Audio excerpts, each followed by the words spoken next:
I love movies. And I love food.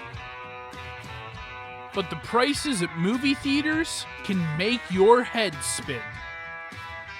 So, I'm gonna show you how to sneak snacks in, and while I'm there, watch new releases and tell you what I think.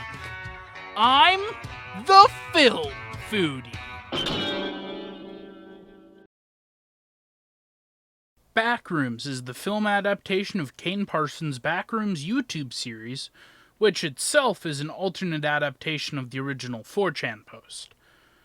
That's a lot to take in, so let's slow down and start at the beginning. The original 4chan post. If you're not careful and you no-clip out of reality in the wrong areas, you'll end up in the backrooms, where it's nothing but the stink of old, moist carpet, and the madness of mono yellow, the endless background noise of fluorescent lights at maximum hum buzz, and approximately 600 million square miles of randomly segmented empty rooms to be trapped in. God save you if you hear something wandering around nearby, because it sure as hell has heard you.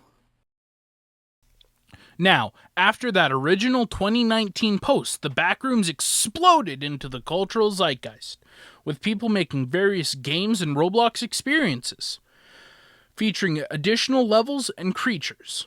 However, the second and real boom period for the Backrooms started on January 2nd, 2022, when Kane Parsons, under the screen name Kane Pixels, uploaded a short film called Backrooms Found Footage.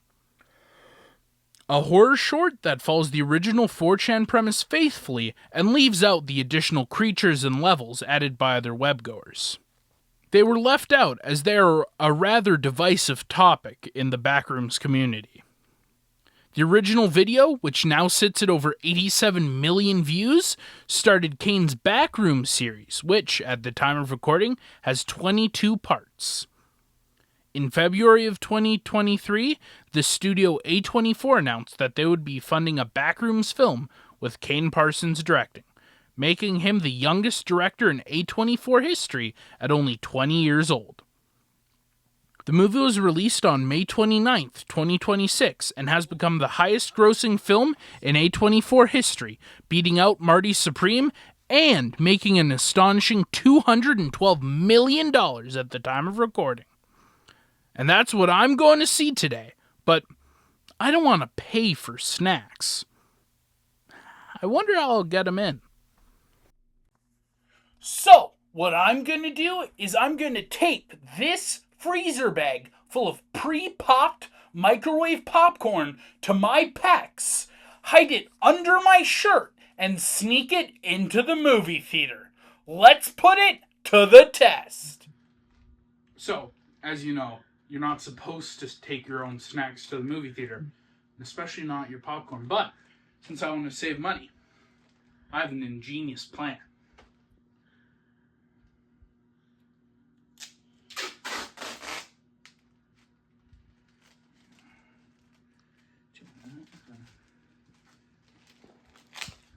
See, if I tape it to my chest, right here, and then I cover it with my shirt, no one will be any the wiser.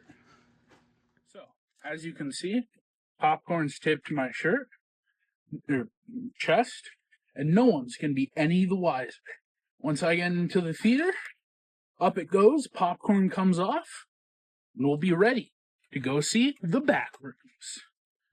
My little sister Abby doesn't think that this popcorn disguise is going to work. But if you disagree with her, remember to smash that like button and subscribe and leave a comment telling me what you would do to sneak popcorn into a movie theater. It's so obvious that he has something on his shirt. He looks like a person. Me personally, I think Backrooms is going to be a big 2 thumbs up. My only worry is that it's not going to be scary enough. I think it's going to be really scary. It's time to take the popcorn out. Now I did shift it. Here it is. Let's get in there to go see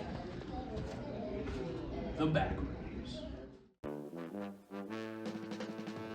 And now, our feature presentation.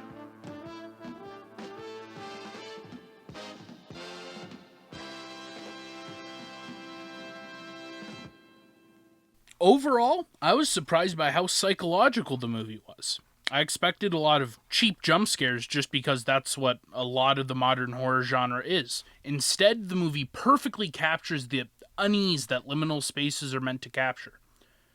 The plot of the movie isn't what I expected either. It's less of a sci-fi exploration movie, which many people may expect from a concept like the Backrooms. However, the scares were there and they were well placed. The closest the film comes to being more jump scary like most modern horror movies is near the end. But even then, the entire sequence is executed beautifully. The movie does have a few places where it drags slightly, however, when it does, it knows how to kick back into gear after. There's two real main characters, Clark, who owns the furniture store the Backrooms is found, and his therapist, Mary. Both are very well developed and played expertly by actors Chiwetel Ejiofor as Clark and Renat Rensve as Mary. They play off of each other very well and create a wonderful atmosphere of unease. Overall, I was very surprised by this movie in a very good way.